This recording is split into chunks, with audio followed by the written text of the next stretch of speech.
السلام عليكم ورحمة الله وبركاته. إن الحمد لله نحمده ونستعينه ونستغفره ونعوذ بالله من شرور أنفسنا ومن سيئات أعمالنا. من يهده الله فلا مضل له ومن يضلل فلا هادي له. أشهد أن لا إله إلا الله وحده لا شريك له وأشهد أن محمدا عبده ورسوله. يا أيها الذين آمنوا اتقوا الله حق تقاته ولا تموتن إلا وأنتم مسلمون. يا أيها الناس اتقوا ربكم الذي خلقكم من نفس واحدة وخلق منها زوجها وبث منهما رجالا كثيرا ونساء. واتقوا الله الذي تساءلون به والأرحام إن الله كان عليكم رقيبا. يا أيها الذين آمنوا اتقوا الله وقولوا قولا سديدا يصلح لكم أعمالكم ويغفر لكم ذنوبكم ومن يطع الله ورسوله فقد فاز فوزا عظيما. أما بعد فإن أحسن الكلام كلام الله وخير الهدى هدى محمد صلى الله عليه وسلم وشر الأمور محدثاتها فإن كل محدثة بدعة وكل بدعة ضلالة وكل ضلالة في النار. Ikhwani wa akhwati fid din, a'azzakumullah. Bapak-bapak dan ibu-ibu yang dimuliakan Allah Subhanahu wa taala. Alhamdulillah, segala puji bagi Allah Subhanahu wa taala, di mana di sore hari ini kita diberikan oleh Allah Subhanahu wa taala taufik dan hidayah untuk datang ke majlisul ilm, untuk mendengarkan ayat-ayat Allah dan mendengarkan hadis-hadis Rasulullah sallallahu alaihi wasallam. Semoga apa yang kita dengarkan di majlis ini berupa ilmu yang bermanfaat dan bisa kita amalkan dan kita sampaikan kepada orang lain. Ikhwani fid din, a'azzakumullah. Di pertemuan yang sebelumnya kita menjelaskan amalan-amalan yang nilainya setara dengan berjihad di jalan Allah Subhanahu wa taala. Karena berjihad di jalan Allah Subhanahu wa taala merupakan salah satu amalan yang bisa memberatkan timbangan seseorang pada hari kiamat kelak. Dan kita semua berharap agar timbangan kita bisa diberatkan oleh Allah. Tentunya untuk memberatkan timbangan ini harus kita kerja keras, melakukan ketaatan-ketaatan, menjauhkan segala sesuatu yang diharamkan oleh Allah Subhanahu wa taala. Pada sore hari ini insyaallah kita akan memasuki dan menjelaskan tentang amalan-amalan yang nilainya setara dengan berjihad di jalan Allah Subhanahu wa taala, yaitu at-tasbih wat-tahmid wat-takbir dubura kulli salat. Mengucapkan subhanallah, alhamdulillah dan Allahu akbar selesai setiap salat. Ini adalah sangat-sangat mudah dan memiliki nilai yang sangat tinggi dan sangat berat di timbangan kita pada hari kiamat kelak. Dan ini merupakan rahmat Allah Subhanahu wa taala kepada kita, di mana Allah Subhanahu wa taala mensyariatkan kepada kita amalan-amalan yang begitu mudah namun memiliki nilai dan bobot yang sangat tinggi di akhirat. Syekh mengatakan di sini, laqad a'lama an-nabiy sallallahu alaihi wasallam al-fuqara'a ba'd al-adhkar allati tuqalu dubura kulli salat. Nabi sallallahu alaihi wasallam telah memberitahu orang-orang yang fakir tentang zikir-zikir yang harus mereka baca selesai setiap salat. Untuk apa? Liyasbiqu al-mutasaddiqina wal mujahidina minal aghniya, agar mereka bisa menyusul dan mengejar pahala-pahala orang-orang yang banyak bersedekah. Karena yang namanya orang fakir hidupnya sulit dan mereka sulit untuk bisa bersedekah. Nah, bagaimana caranya agar mereka ini bisa mendapatkan pahala orang-orang yang bersedekah meskipun dia tidak bersedekah? Kemudian juga pahalanya orang-orang mujahidin dan pahalanya para orang-orang yang kaya. Subhanallah. Jadi Allah Subhanahu wa taala Maha Adil. Ya, meskipun dia tidak bisa bersedekah dengan hartanya, dia tidak bisa berjihad dengan fisiknya, dia tidak bisa mengejar orang-orang yang kaya, namun Allah Subhanahu wa taala Maha Adil. Meskipun dia tidak mampu melakukan semua itu, namun Allah Subhanahu wa taala mensyariatkan untuk mereka amalan-amalan yang bisa dengan amalan itu mereka mengejar orang-orang yang kaya yang banyak bersedekah di jalan Allah Subhanahu wa taala. Haitsu rawa Abu Hurairah radhiyallahu taala anhu, di mana Abu Hurairah radhiyallahu taala anhu meriwayatkan, dia mengatakan, ja'al fuqara'u ila an-nabiy sallallahu alaihi wasallam. Orang-orang yang fakir, yang hidupnya sulit, datang kepada Rasulullah sallallahu alaihi wasallam. Jadi ikhwani fi din azakumullah, para sahabat meskipun mereka merasakan sulitnya hidup, namun Allah Subhanahu wa taala memberikan mereka kekayaan di dalam hatinya. Ya, karena yang namanya kaya itu bukan kaya dengan harta, namun kaya dengan hati. Nabi sallallahu alaihi wasallam mengatakan al-ghina ghinan nafs. Kaya itu adalah kaya hati. Kalau orang kaya di dalam hatinya, meskipun sehari satu kali dia makan, dia tetap merasa kaya, tetap merasa cukup, tidak mau dia minta-minta kepada orang lain. Tapi kalau orang tidak diberikan oleh Allah Subhanahu wa taala kekayaan di dalam hatinya, sebanyak apapun dia miliki, dia akan tetap merasa miskin dan tetap merasa fakir. Nasallallahu alaihi wasallam. Jadi ikhwani fi din azakumullah, Nabi juga sallallahu alaihi wasallam mengatakan laisal ghina an kathratil arad walakinnal ghina ghinan nafs. Bukanlah kaya itu dengan banyaknya fasilitas, banyaknya yang kita miliki, tapi kaya itu adalah kaya hati. Nah, orang-orang fuqara ini datang kepada Rasulullah sallallahu alaihi wasallam. Mereka bukan untuk menanyakan apa usaha yang bisa kami kerjakan agar ekonomi kami bisa menjadi lebih bagus. Apa usaha yang harus kami kerjakan supaya penghasilan kami bisa meningkat? Hal-hal yang seperti itu tidak pernah terlintas di benak mereka. Karena mereka ini adalah tujuan utama mereka bagaimana meraih ridha Allah Subhanahu wa taala. Kita lanjutkan. Jadi, orang-orang yang fuqara ini datang kepada Abu Hurairah datang kepada Rasulullah sallallahu alaihi wasallam dan mereka mengatakan, "Dhahaba ahlud duthuri minal amwali bid darajatil ula." Wan-na'imil muqim. Lihat ayol ikhwah bagaimana orang-orang fakir ini iri hati kepada orang-orang yang kaya.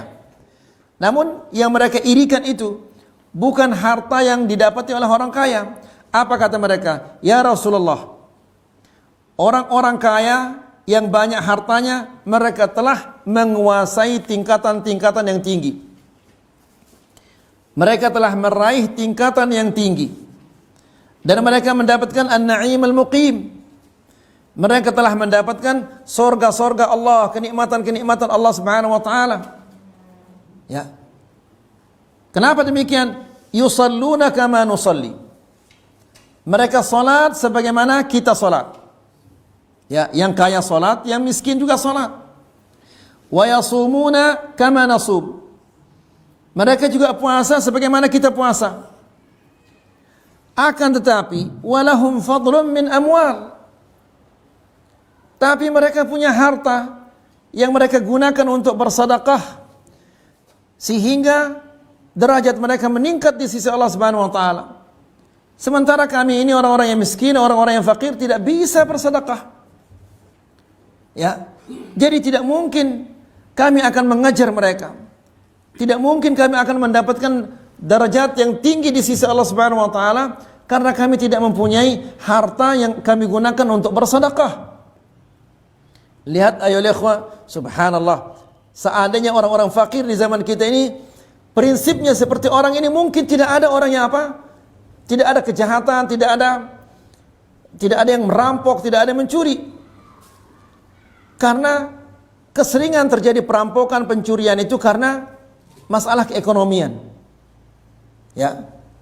Ketika ekonominya merosot, maka pikirannya enggak karu-karuan, akhirnya dia melakukan kejahatan-kejahatan. Tapi ini orang-orang fakir di zaman Rasulullah sallallahu alaihi wasallam. Dan ikhwani fi din azakumullah, ini manfaatnya ketika kita hidup di lingkungan yang beriman. Mereka ini enggak pernah sekolah, enggak pernah masuk ke pondok pesantren. Ya. Namun mereka memiliki jiwa yang luar biasa. Kenapa? Karena mereka hidup di lingkungan yang beriman semuanya. Jadi, mereka datang kepada Rasulullah SAW dan mencari pahala. Mereka mengatakan, kami salat, orang kaya juga salat. Kami puasa, orang kaya juga puasa. Namun, mereka bersedekah. Mereka mendapatkan pahala sedekah, sementara kami tidak bisa mendapatkan pahala sedekah ini. Wa yahujjuna biha wa ya'tamirun wa yujahidun wa yatasaddaqun. Mereka berhaji, kapan saja mereka mau berhaji, mereka bisa berhaji. Sementara kami tidak punya uang untuk berhaji. Wa ya'tamirun, dan mereka bisa umrah kapan saja mereka mau umrah. Mereka bisa umrah karena banyak mereka punya uang. Wa yujahidun, ya, kami berjihad, mereka juga berjihad, sama pahala kita ini. Wa yatasaddaqun, dan mereka bersedekah. Ini kita tidak bisa, ini orang-orang fakir. Jadi mereka ingin mengejar orang-orang yang kaya ini, ingin meraih pahala seperti orang-orang yang kaya ini, dan mereka mengira bahwa itu adalah mustahil. Mustahil kami yang fakir ini bisa mengejar orang-orang yang kaya itu. Namun dijelaskan oleh Rasulullah sallallahu alaihi wasallam. Rasulullah mengatakan, ala uhaddithukum in akhadhtum adraktum man sabaqakum wa lam yudrikkum ahadun ba'dakum. Maukah aku beritahu kalian suatu amalan, apabila kalian mengamalkannya, kalian akan mengejar orang-orang yang telah mendahului kalian. Ya, kalian akan menyusul orang-orang yang lebih banyak pahalanya daripada kalian. Kedua, walam yudrikkum ahadun ba'dakum, dan tidak ada orang yang bisa menyusul kalian. Luar biasa ini ya ikhwah. Ya, dia bisa mengejar orang-orang yang sudah lebih banyak pahalanya. Dan apabila dia mengamalkan amalan ini, tidak ada orang-orang yang bisa menyusul mereka. Berarti mereka akan menjadi orang-orang terdepan. Wa kuntum khairum man antum baina dhahranaihi illa man amila mithlahu. Dan kalian akan menjadi orang-orang yang terbaik di tengah-tengah orang yang seperti kalian, kecuali jika ada orang yang mengamalkan amalan seperti kalian. Nah, ini baru kita bisa menyusulnya. Ya, yang mengamalkan seperti mereka. Tentunya ini adalah sesuatu yang sangat menggiurkan. Ya. Mereka akan menyusul orang-orang yang kaya, yang banyak sedekahnya, mereka akan menyusulnya. Mereka akan menyusul orang-orang yang pergi berhaji, menyusul orang-orang yang pergi umrah, menyusul orang-orang yang banyak bersedekah. Apa kata Rasulullah sallallahu alaihi wasallam? Tusabbihun wa tahmadun wa tukabbirun khalfa kulli salatin 33. Ya.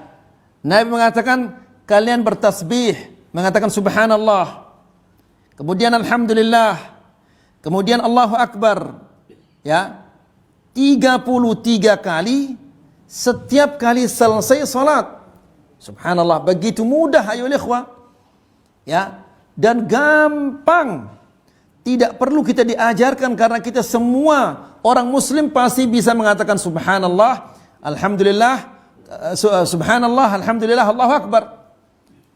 Tidak ada orang muslim apapun agamanya, apapun bangsanya, pasti dia lancar mengucapkan berzikir kepada Allah Subhanahu wa taala. Ini keistimewaan agama kita, agama Islam. Ya, orang muslim lancar sekali dia baca Quran padahal itu bukan bahasanya. Seorang muslim dimanapun dia berada, dia lancar berzikir padahal zikir itu bukan bahasanya dia. Ya. Nah, Nabi sallallahu alaihi wasallam mengatakan, kalian mengatakan subhanallah, alhamdulillah, Allahu akbar 33 kali setiap selesai kali salat. Lalu orang-orang fakir ini mengatakan, fakhtalafna bainana.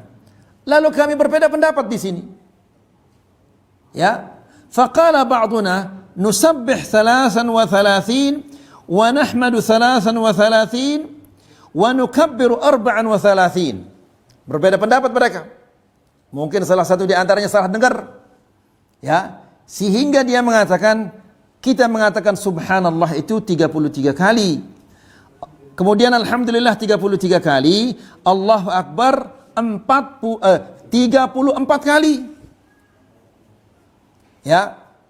Jadi lihat ayolah ikhwah, mereka ini ingin mencari apa? Yang tepat, yang benar. Bukan mereka ingin ngarang-ngarang. Ya. Sekarang ini coba lihat ayolah ikhwah. Sudah jelas kita diajarkan oleh Rasulullah sallallahu alaihi wasallam, begitu selesai salat, assalamualaikum, assalamualaikum, istighfar 3 kali, astagfirullah, astagfirullah, astagfirullah, ditambah astaghfirullahaladzim li wali walidayya walil mu'minin waliman, dan seterusnya ditambah. Kalau sudah ditambah-tambah, maka pasti yang datangnya dari Rasulullah sallallahu alaihi wasallam itu mereka akan tinggalkan. Ya, ditinggal yang datangnya dari Rasulullah sallallahu alaihi wasallam. Demikian juga zikir-zikir yang lainnya. Ditambah-tambah zikir yang datangnya dari Rasulullah sallallahu alaihi wasallam. Nasallallahu salaman afiyah. Ya. Jadi, karena mereka berbeda pendapat, salah seorang di antara mereka mengatakan, faraja'tu ilaihi. Saya kembali lagi ke Rasulullah sallallahu alaihi wasallam. Ya, untuk mencari yang tepat. Begini seharusnya ikhwan fillah azakumullah, kalau kita tidak tahu. Ya, kalau ada suatu masalah yang belum kita ketahui, yang belum kita fahami, kita kembali kepada Al-Qur'an dan Sunnah.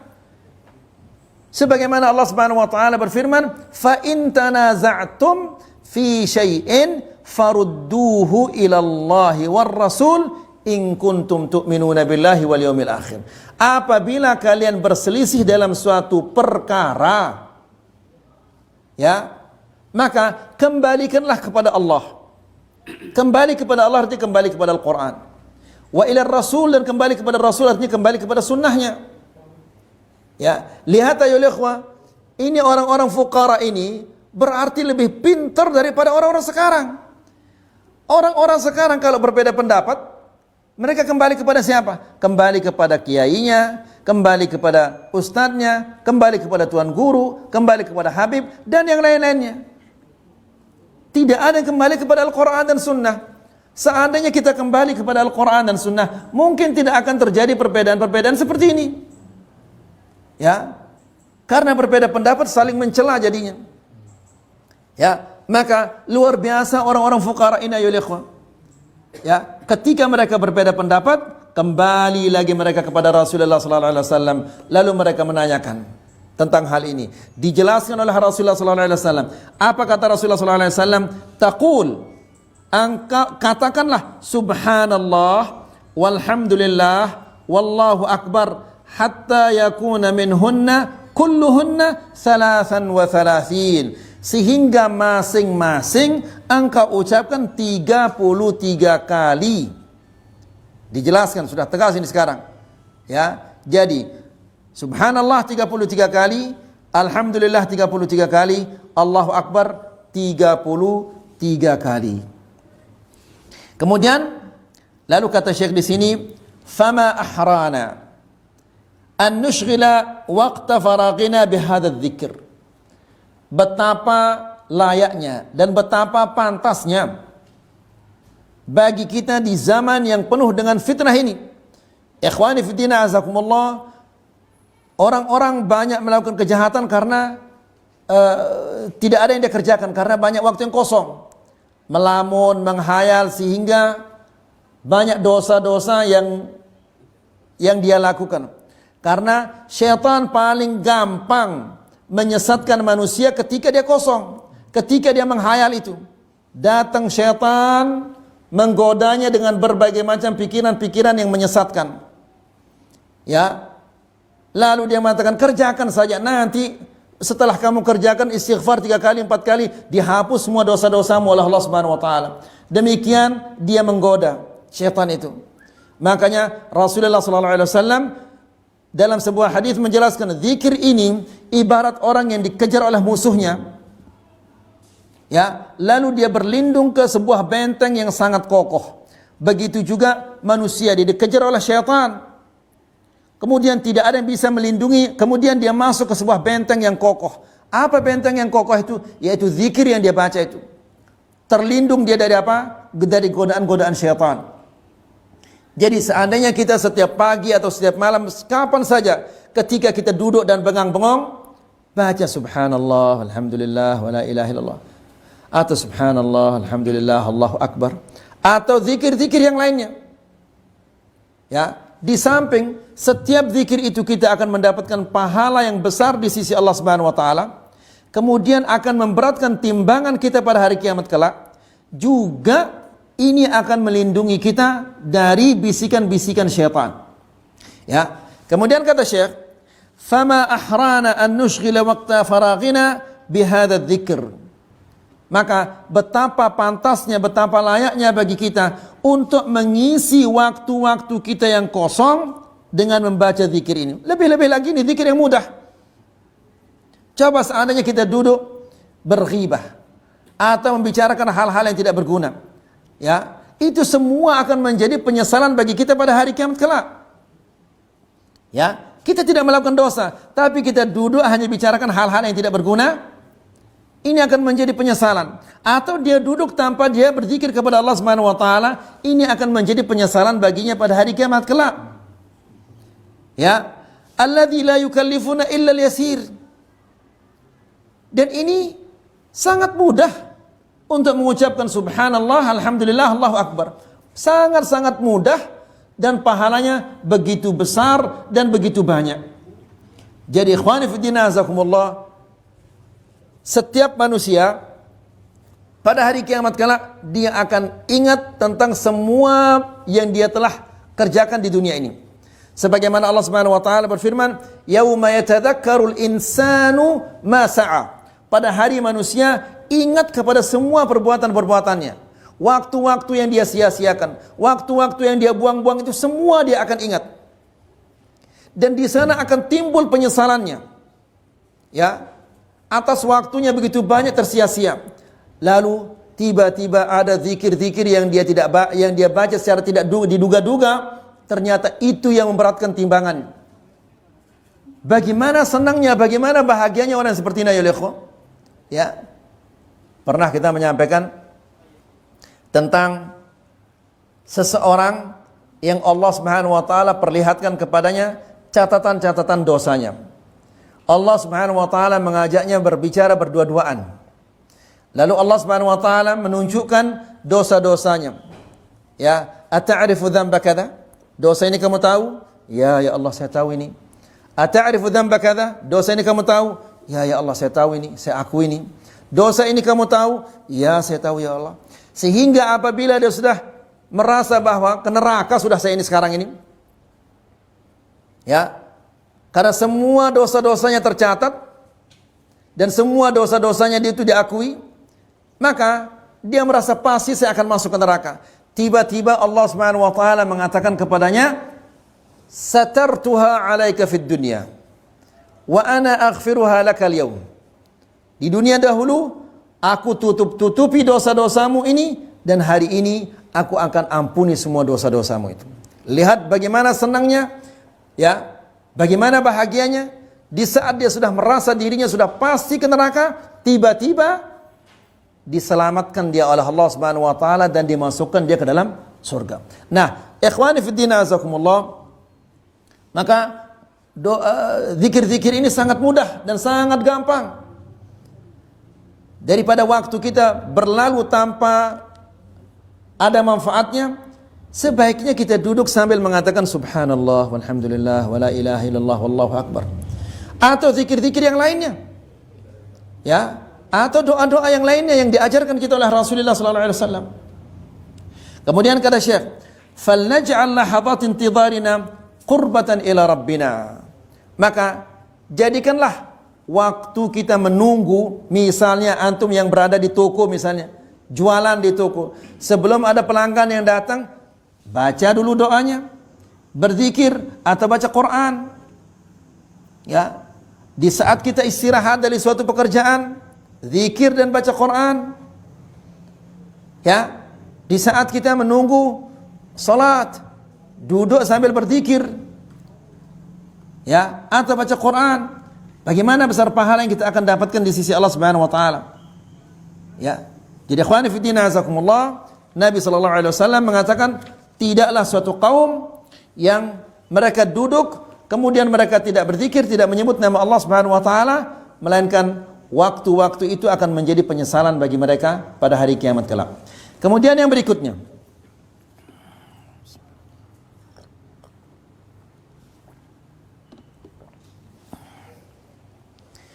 Hamdulillah ta'ala mi'ata marrah. Memuji Allah Subhanahu wa taala 100 kali. Ini lebih hebat lagi ini. Ya. Jadi hadis ini dari Musa bin Khalaf. Dia mengatakan haddatsana Asim bin Bahdalah an Abi Salih an Hani binti Abi Talib. Dari Hani binti Abi Talib radhiyallahu anhuma, dia mengatakan, marra bi dzata yaumin Rasulullah sallallahu alaihi wasallam. Suatu hari Rasulullah sallallahu alaihi wasallam lewat. Faqultu ya Rasulullah,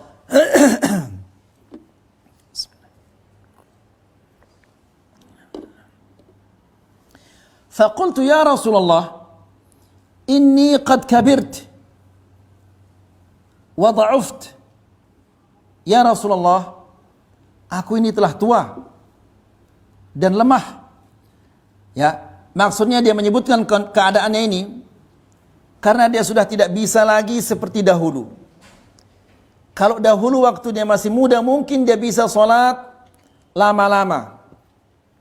Sekarang karena dia sudah tua, dia tidak bisa sholat. Maka ikhwan fillah azakumullah, kita yang muda-muda ini diperintahkan oleh Rasulullah SAW untuk memanfaatkan waktu muda sebelum datangnya masa tua. Ya, Nabi SAW mengatakan ightanim khamsan qabla khamsin. Manfaatkanlah 5 sebelum datangnya 5 perkara. Salah satu di antaranya adalah wa syababaka qabla haramik. Dan usia mudamu sebelum datang usia tuamu. Kenapa ya ikhwah? Karena pada usia tua manusia pasti dia akan menyesal. Ya, dan semangatnya untuk beribadah itu semakin meningkat. Namun tidak dibantu oleh apa? Oleh kondisi fisik yang memadai. Di saat dia muda, ya, kemampuan fisiknya besar sekali, kuat sekali, namun semangat untuk beribadah itu tidak ada. Maka ikhwan fillah azakumullah, kalau kita lihat masjid-masjid, kebanyakan adalah orang-orang tua yang di saf di pertama itu. Ya. Kenapa demikian? Karena mereka menyesali waktu-waktu mudanya yang mereka tidak manfaatkan untuk beribadah kepada Allah Subhanahu wa taala. Ya. Jadi ikhwan fillah azakumullah, Rasulullah sallallahu alaihi wasallam juga menjelaskan bahwa salah satu di antara orang-orang yang akan mendapatkan naungan di sisi Allah Subhanahu wa taala pada hari tidak ada naungan kecuali naungan Allah Subhanahu wa taala adalah apa? Syabun nasya'a fi ibadatillah. Anak muda yang tumbuh besar dalam taat atau beribadah kepada Allah Subhanahu wa taala. Bahkan Nabi sallallahu alaihi wasallam mengatakan ya'jabu rabbuna ila syabin laisa lahu sabwah. Allah Subhanahu wa taala heran. Allah bisa heran. Ya, Kepada siapa? Kepada seorang pemuda laisa lahu sabwah, yang tidak ada cenderungan untuk bermaksiat kepada Allah Subhanahu wa taala. Ya. Kira-kira ada di zaman sekarang ini, ayo ikhwan, pemuda yang tidak ada kecenderungan untuk bermaksiat kepada Allah Subhanahu wa taala? La ilaha illallah. Ya. Nah, jadi Ummu Hani ini luar biasa. Dia datang kepada Rasulullah sallallahu alaihi wasallam dan mengatakan, "Inni qad kabirt." Ya, saya telah tua ini. Tidak mungkin lagi saya beribadah seperti dahulu. Wa dha'uft, dan saya sudah lemah. Ya. Atau kama qalat, "Famurni bi'amalin a'maluhu wa ana jalisah." La ilaha illallah. Jadi ikhwani fi din azakumullah, meskipun dia tua, meskipun dia sudah lemah, dia tidak mau tidak mengerjakan atau tidak mendapatkan pahala. Ya. Dia tetap semangat ingin mendapatkan pahala. Ya. Dahulu di masa mudanya dia bisa beribadah dengan ibadah yang sangat banyak. Sekarang dia tua, ya, tidak bisa lagi beribadah seperti dahulu, namun dia tidak mau tidak mendapatkan pahala seperti dahulu. Dia tetap ingin mendapatkan pahala seperti dulu. Ya, maka dia mengatakan, "Famurni bi'amalin a'maluhu wa ana jalisah." Ajarkan saya ajaran, suatu amalan yang aku bisa kerjakan sambil aku duduk. Karena berdiri aku sudah tidak kuat lagi. Ya, beribadah sudah aku tidak kuat lagi. Jadi ajarkan aku ibadah yang bisa aku kerjakan sambil duduk-duduk dan aku mendapatkan pahala yang banyak. La ilaha illallah. Seandainya ummahat-ummahat kita yang di zaman sekarang semua seperti ini, daripada pelihara ini, pelihara itu, rawat ini, bagus itu. Ya, dia pelihara misalnya bunga, dia pelihara ini, bagus itu. Asalkan jangan sampai dilalaikan. Ya, jangan sampai berjam-jam di depan bunganya. Seandainya 1 jam aja untuk bunga sudah cukup. Ya, yang lainnya adalah untuk membaca Al-Quran atau berzikir. Ya, dan alhamdulillah banyak sekarang ummahat-ummahat yang sudah sudah sadar. Mereka setoran hafalan, setoran hadis, subhanallah. Ya, pernah ada seorang ibu di Arab Saudi diwawancarai dia. Dia hafal Al-Quran pada usia 82 tahun. Bayangkan 82 tahun. Tidak ada di antara kita yang usianya 82 tahun. Kapan dia mulai menghafal Al-Quran? Pada usia 70 tahun. Berarti dia setelah 12 tahun dia hafal Al-Quran. Ya. Dahulu dia punya cita-cita, dari sejak kecil dia punya cita-cita untuk menghafal Al-Quran. Tapi dia dinikahkan oleh orang tuanya, sehingga cita-citanya dulu itu terlupakan. Ya, meninggallah suaminya, muncul lagi cita-cita lamanya itu. Ya. Dia harapkan dari anak-anaknya yang mentasmi'nya. Namun ternyata anak-anaknya satu persatu menikah. Ya. Tersisa yang paling kecil, anaknya perempuan. Dia melihat ibunya begitu semangat, begitu antusias untuk menghafal Al-Quran. Ya, mulailah dia mentasmi ibunya, nikah lagi dia. Ya, namun anak ini subhanallah, dia mengatakan, karena dia melihat ibunya yang semangat sekali, akhirnya dia mengatakan kepada suaminya, gimana kalau kita giliran mentasmi ibu? Akhirnya suaminya setuju. Jadi giliran mereka mentasmi ibu mereka ini. Ya, sampai 12 tahun dia sudah hafal Al-Quran. Dan di saat dia diwawancara itu, dia sudah menghafal ratusan hadis Nabi sallallahu alaihi wasallam. Kita yang masih muda ini tidak bisa seperti itu, ayo ikhwan.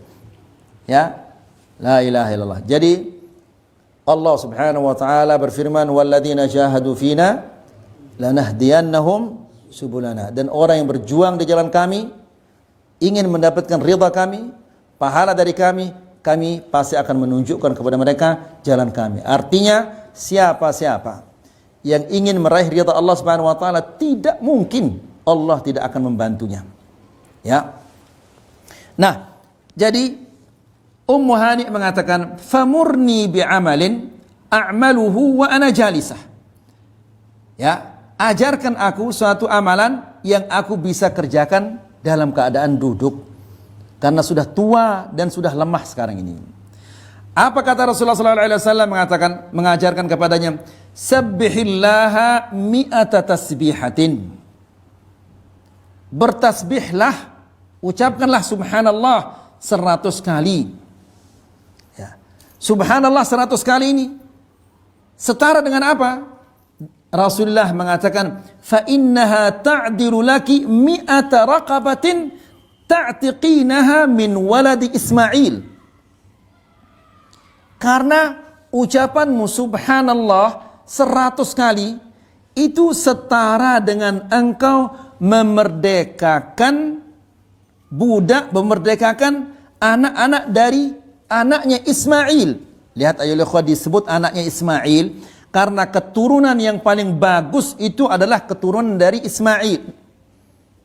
Ya, sehingga Nabi SAW seolah-olah dia menyebut barang yang paling mahal, paling berkualitas. Apa istilahnya?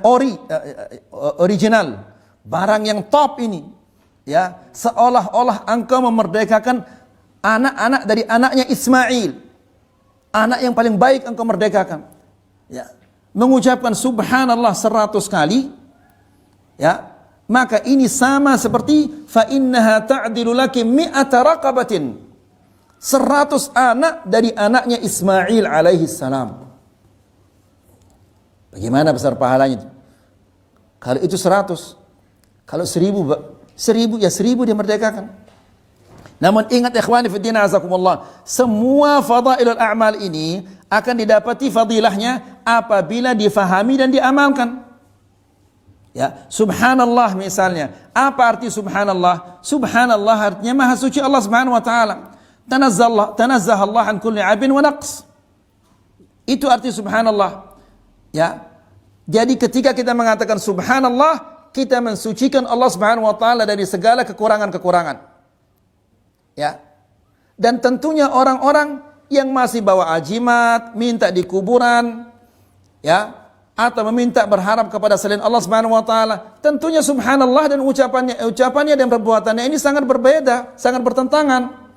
Bagaimana dia mengatakan maha suci Allah Subhanahu wa taala sementara dia samakan Allah Subhanahu wa taala dengan makhluknya? Tentunya dia tidak mensucikan Allah.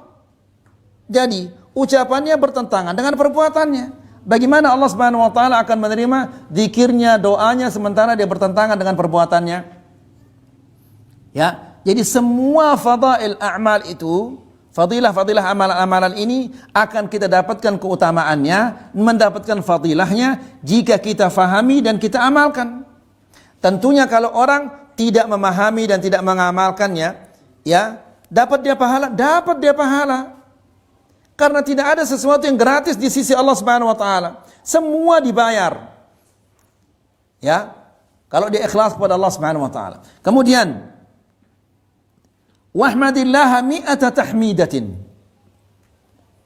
Dan pujilah Allah Subhanahu wa taala 100 kali. Alhamdulillah, alhamdulillah, alhamdulillah 100 kali. Ya. Ta'dilu laki mi'ata farasin musrajatin muljamatin tahmilina 'alaiha fi sabilillah. Ya.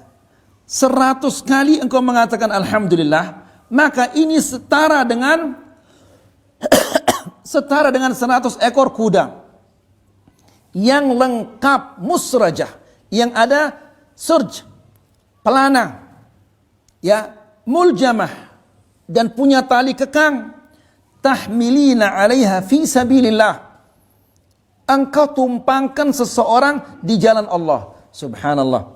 Lihat, kalau 1000 kali dia mengatakan alhamdulillah, berarti sama seperti 1000 ekor apa? Kuda yang lengkap. Ya. Yang ia tumpangkan orang di jalan Allah Subhanahu wa taala. Jadi dia duduk-duduk, ya, sambil apa? Mendapatkan pahala yang begitu banyak di sisi Allah Subhanahu wa taala. Kemudian Wa kabbirillaha mi'ata takbirah. Dan bertakbirlah 100 kali. 100 kali mengatakan Allahu Akbar, Allahu Akbar. Ya, fa innaha ta'dilu laki mi'ata badanatin muqalladatin mutaqabbalah. Subhanallah. Ya. Ucapkanlah Allahu Akbar 100 kali. Ya, maka Allahu Akbar 100 kali ini setara dengan mi'ata badanah, 100 ekor onta. Ya, dan kita tahu ya ikhwah, yang namanya onta adalah harta yang paling mahal bagi bangsa Arab terlebih dahulu. Mereka tidak tahu ada sesuatu selain onta yang lebih mahal. Makanya Nabi sallallahu alaihi wasallam mengatakan, la ayyahdiyallahu bika rajulan khairul laka min madza? Min humurin na'am. Seandainya Allah memberikan hidayah kepada satu orang saja melalui usahamu, melalui dakwahmu, ada orang yang diberikan hidayah oleh Allah Subhanahu wa taala, itu lebih bagus bagimu daripada onta-onta merah. Tentunya di akhirat nanti Allah tidak akan memberinya onta-onta merah. Ya. Orang di Lombok untuk apa dia onta-onta merah? Tapi maksudnya dia akan diberikan sorga. Tapi dahulu orang-orang Arab itu mereka tidak tahu ada sesuatu yang lebih berharga daripada onta merah. Makanya Nabi sallallahu alaihi wasallam menyebutkan onta merah. Ya. Maka ikhwan fillah azakumullah, kalau para raja dan pangeran-pangeran yang sampai di pesawatnya pun ada kandang untuk onta merahnya. Ya, saking mahalnya onta merah ini. Kemudian kembali lagi. Jadi Rasulullah sallallahu alaihi wasallam mengatakan kepada Ummu Hani, "Wa kabbirillaha mi'ata takbirah." Dan katakanlah Allahu Akbar 100 kali. Fa innaha ta'dilu laki mi'ata badanah. Ini setara dengan 100 ekor onta muqalladah. Muqalladah binatang hadi yang akan disembelih di Mekah ketika dia berhaji. Ya, Rasulullah SAW ketika dia berhaji, atau orang dahulu ketika dia mau berhaji, dia bawa hewan hadi yang akan disembelih di kota Mekah. Ini diberikan dia tanda, imma dikalungkan di lehernya atau diberi tanda bahwa onta ini saya bawa untuk disembelih di kota Mekah. Sehingga meskipun dia hilang, onta ini tidak ada yang berani mengambilnya. Seandainya ada perampok di tengah jalan, dilihat onta ini ada tanda-tandanya, oh ini onta hadi, berarti ini orang berhaji, nggak boleh diganggu, biarkan dia lewat. Ya, jadi ditaklid dia, istilahnya orang dahulu dibikinkan dia tanda-tanda bahwa onta ini, binatang ini akan disembelih di kota Mekah karena an-nusuk, karena pelaksanaan ibadah haji. Sehingga tidak ada orang-orang yang berani mengganggunya, mencurinya. Kalau sekarang kan sudah tidak ada. Ya, sekarang jamaah haji dia bawa uang kemudian dia beli di sana. Tidak mungkin orang dari Indonesia akan bawa apa? Ontanya ke Mekah. Bagaimana dia akan bawa onta ke Mekah? Ya, atau bawa kambing dari sini. Ya. Nah, jadi kata Rasulullah sallallahu alaihi wasallam, kalau engkau mengucapkan Allahu Akbar 100 kali, ini ta'dilu laki mi'ata badanah.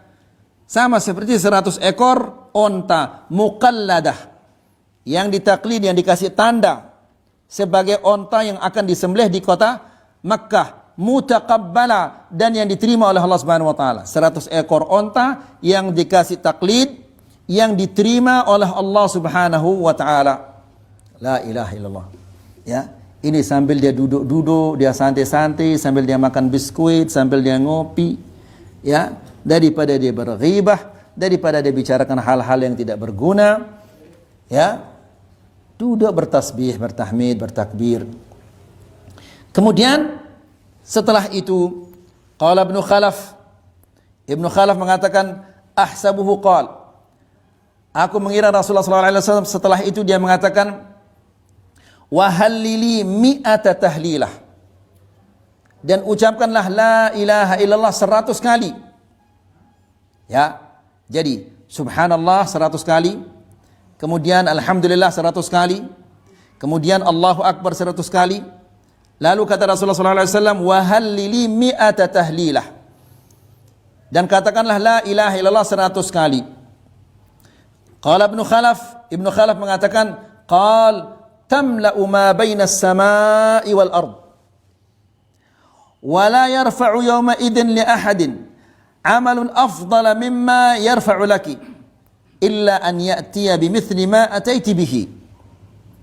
Rasulullah SAW mengatakan, ucapkanlah la ilaha illallah 100 kali.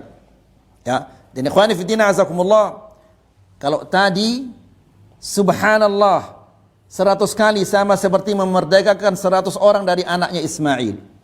Kemudian alhamdulillah, ini sama 100 kali alhamdulillah sama seperti 100 ekor apa? Kuda yang lengkap. Kemudian Allahu Akbar, ini sama seperti 100 ekor apa? Onta. Nah, la ilaha illallah. Dan kita tahu la ilaha illallah ini merupakan ucapan yang paling afdal. Ya, langit dan bumi diciptakan oleh Allah demi tegaknya la ilaha illallah. Al-Quran diturunkan agar la ilaha illallah ini ditegakkan. Rasul-rasul diutus agar la ilaha illallah ini ditegakkan. Ya. Nah, Nabi mengatakan wa hallilillaha mi'ata tahlilah. Dan ucapkanlah la ilaha illallah 100 kali. Apa pahalanya ini? Rasulullah mengatakan tamla'u ma bainas sama'i wal ard. Pahalanya akan memenuhi antara langit dan bumi. Seandainya pahalanya itu dalam bentuk materi, maka ini akan memenuhi antara langit dan bumi. Subhanallah. Ayo lihat, siapa yang pernah mengukur jarak antara langit dan bumi? Jaraknya, kemudian luasnya, siapa yang pernah mengukurnya itu? Ya. Dan seandainya pahala la ilaha illallah ini 100 kali la ilaha illallah ini dalam bentuk materi, maka pasti dia akan memadati antara langit dan bumi. Berarti enggak tahu kita berapa banyaknya pahalanya ini. Ya. Subhanallah. Kemudian wala yarfa'u yawma idzin li ahadin amal. Tidak ada amalan seseorang yang terangkat yang lebih baik daripada amalanmu itu. Yang mengucapkan subhanallah 100 kali, kemudian alhamdulillah 100 kali, kemudian Allahu Akbar 100 kali, kemudian la ilaha illallah 100 kali. Tidak ada orang yang terangkat amalannya yang lebih baik daripada amalanmu. Illa an ya'tiya bimithli ma ataiti bihi. Kecuali dia mengamalkan seperti yang kamu amalkan. Ini yang bisa apa? Yang bisa menandinginya. Ini saja yang bisa kita sampaikan. Semoga ini bermanfaat. Wassallallahu ala nabiyina Muhammad. Walhamdulillahi rabbil alamin.